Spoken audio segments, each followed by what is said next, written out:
비록 지금은 빈집만 보고 가지만 훗날 꼭 한번 다시 오고 싶습니다. 아쉬움을 뒤로하고 발걸음을 돌리던 그때입니다. 마을 건너편에서 가히 놀라운 장면이 목격됐습니다.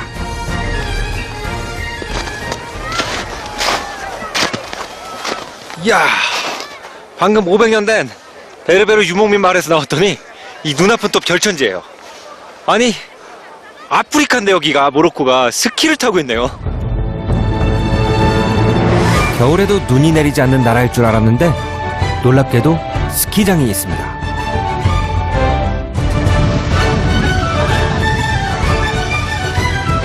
심지어 겨울철 적설량이 워낙 많아 인공눈을 사용하지 않고 천연 눈으로만 조성을 했답니다. 하지만 얼핏 봐도 고급 리조트나 현대화된 설비는 찾기 힘듭니다. 대신 아틀라스 고원이 제공하는 오염되지 않은 자연이 있습니다. 바로 그 점이 많은 사람들을 이곳으로 불러들이고 있습니다. Oui, alors le Maroc, c'est un pays où on a un peu tous les climats. Hein.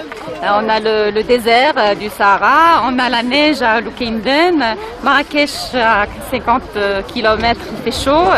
Donc c'est un pays très diversifié.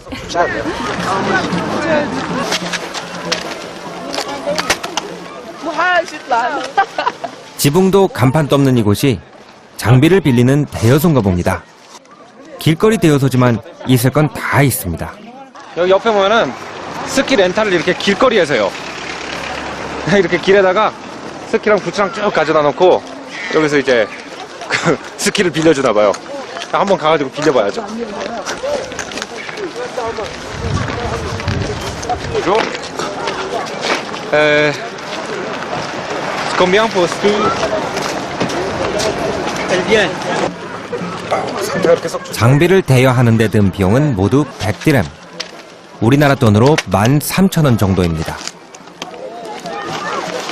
아프리카에서 스키를 한번 타보겠습니다. 가자!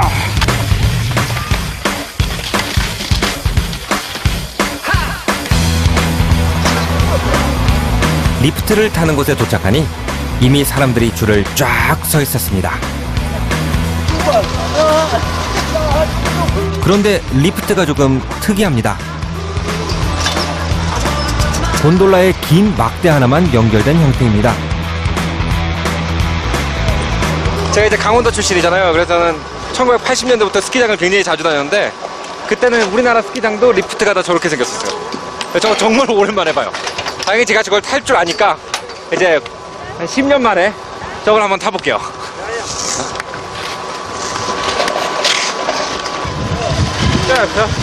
막상 차례가 오자 조금 떨렸지만 다행히 기억을 하나씩 더듬어 무사히 출발할 수 있었습니다.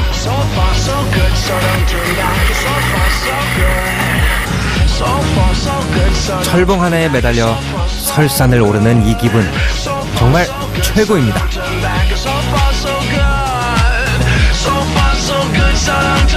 오케이, 오니바.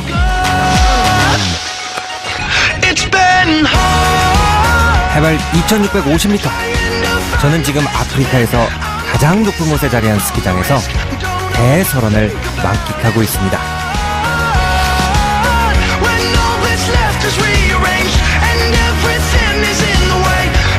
대자연의 광활함과 웅장함을 온몸으로 느낄 수 있는 말 그대로 꿈같은 질주입니다.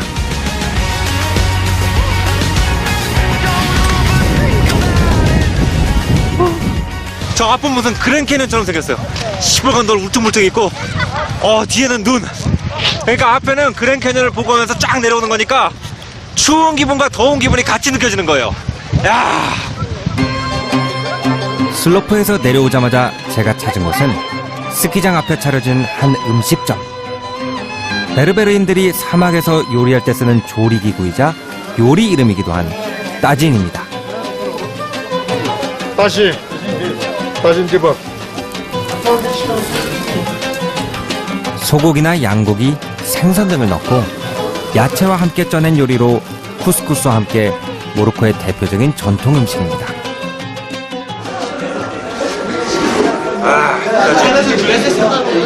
슈크란. 따지를 시키면 항상 이렇게 빵이 엄청나게 많이 같이 나와요. 이 따지는 일단 빵을 좀 이렇게 뜯어서 이렇게 국물에다가 빵을 좀 이렇게 딱 뜯어서 맛을 봐야 돼. 이야, 맛있다. 끝내줘. 화학 재료는 전혀 사용하지 않고 향신료와 야채로만 맛을 낸다고 하는데요. 찌는 시간만 자그마치 2시간. 재료에 간이 깊게 배지 않을 수가 없습니다. 이게 워낙 오래 푹 구워서 그런지 입에 넣는 순간 고기가 싹 녹아버려요. 거기다가 여기 있는 각종 야채 향기가 고기 깊숙한 데까지 쫙 보여있어요. 뭐 당근, 올리브 이런 향기가 씹으면 쫙 올라와요. 맛있다. 약간 뭐 우리나라로 치면은 갈비찜 비슷하기도 해요. 근데 이제 모로코 특유의 뭐 올리브라든지 모로코 고추 이런 게 들어있으니까 향긋하고 달달한 맛이 진짜 맛있어요. 그 타즈는 이렇게 맛있는 타즈는 진짜 처음 먹어봤어요. 모로코식 뚝배기 요리 따지인으로 배를 든든히 채운 저는 아틀라스의 산악지대를 떠나 이번 여행의 마지막 장소이자 모로코의 배꼽에 해당하는 도시 마라케시로 떠납니다. 마라케시는 마치 황토로 쌓아올린 듯 도시 전체가 붉은 빛을 띠고 있어 붉은 도시란 별명을 가지고 있습니다. 1062년 베르베르인이 건국한 왕국의 수도로 건설된 도시로 페스 다음가는 오랜 역사를 자랑하는 도시이기도 합니다.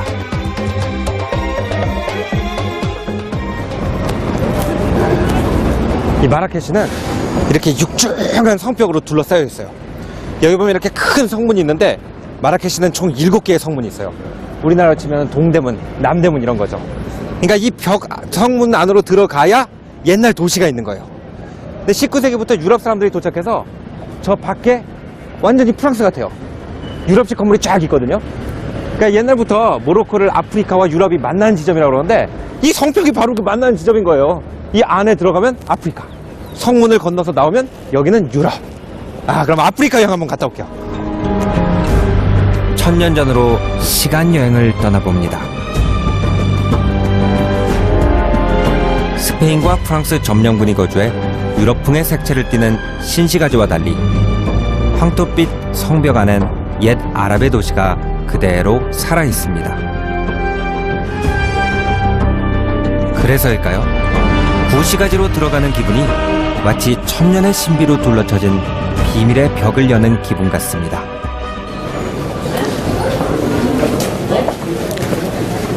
옛날에는 이 길 안에 낙타랑 당나귀들이 바글바글 했을 겁니다. 근데 지금은 이제 낙타와 당나귀만 없어지고 오토바이로 바뀌기만 한 거지 분위기는 정말 옛날이랑 똑같은 것 같아요. 육중한 문과 붉은 빛깔의 벽. 이 도시의 역사가 오래됐다는 것을 보여주는 증거들이 골목 곳곳에서 나타납니다. 이 마라케시라는 도시의 매력 중에 하나가 이 겉에서는 가늠이 안 된다는 거예요. 이 도시 자체도 아까 성벽이 이렇게 딱 막고 있는 것처럼 집들도 다 이렇게 사람들한테 등을 돌리고 있는 것 같이 생겼어요.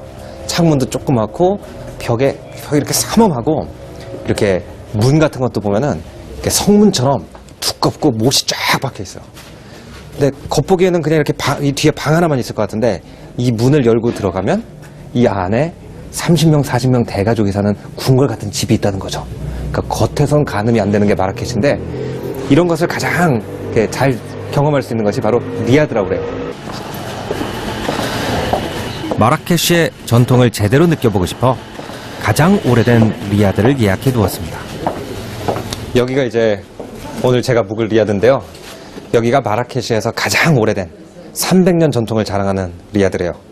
전에는 여기 30명이 넘는 대가족이 같이 살았었는데 요즘 젊은 모로코인들도 이제 일자리를 찾아서 대도시로 떠나다 보니까 지금은 이제 이렇게 관광객들이 묵을 수 있는 곳으로 변했다고 하네요.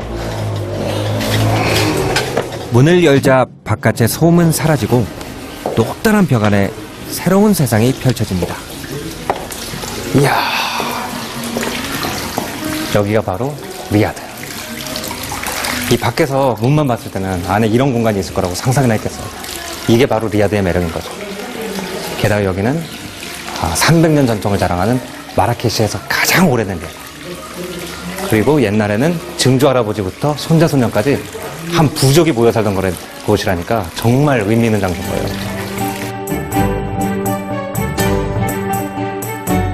모로코의 전통 가옥인 리야드는 지붕 없이 중앙에 공간을 두어 자연 채광을 받을 수 있게 설계한 중정형 건물입니다. 1층 중정엔 작은 정원이나 연못, 분수 등이 있고 2, 3층에 방이 있는 것이 일반적인 리야드의 구조인데요. 이 집은 구조가 조금 달랐습니다. 야, 여기 리야드가 하나 더 있네. 이 집 같은 경우에는 옛날에 대단한 대가족이 살았던 거예요. 그러니까 두 세대가 사니까 리야드가 두 개가 있는 거죠. 저쪽에 한 세대, 이쪽에 한 세대. 이제 저쪽 리야드는 물이 있고 이쪽 리야드는 나무.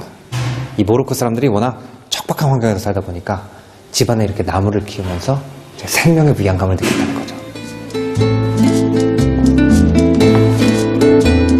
집안에 고스란히 남아있는 옛 생활 방식들을 보고 있자니 이곳에 오길 잘한 것 같다는 생각이 듭니다. 이 리야드에는 세 가지 볼거리가 있어요. 첫 번째는 이 등. 이게 이제 모로코에선 가문의 자존심이죠. 그 다음에 이 문 위에 있는 이 문지방에 있는 조각 장식. 그 다음에 세 번째가 여기 있는 타일. 근데 그 중에서 제일 중요한 게 바로 이 타일인 거죠. 이 모로코 타일은 중세기부터 굉장히 유명했어요. 그래서 이제 페즈라는 도시에서 장인들이 하나하나 구워낸 타일이 모로코의 명물이었는데 요즘은 이제 공장에서 만드니까 이게 생산이 안 되는 거예요. 그래서 이 리야드처럼 이 타일이 옛날 모로코식 타일이 있는 곳은 전 세계 관광객들이 이거 하나 보기 위해서 여기를 오기도 하는 거죠. 이 타일.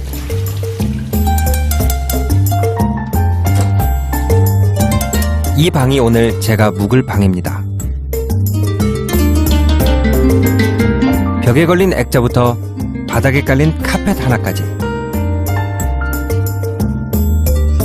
가정집에 초대받은 것과 같은 편안함을 느끼게 합니다. Bonsoir. Je vous propose un thé marocain, c'est une tradition marocaine. Merci beaucoup. Ouais.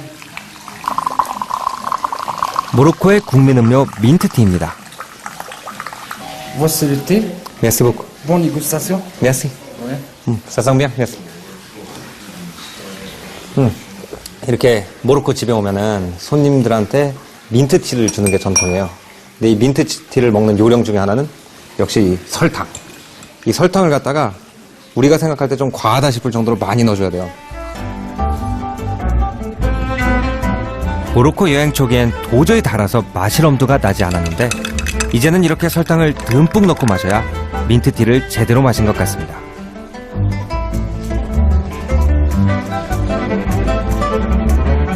여행이란 몰랐던 나와 만나고 그곳의 문화에 서서히 젖어드는 그 경험의 또 다른 이름인지도 모르겠습니다.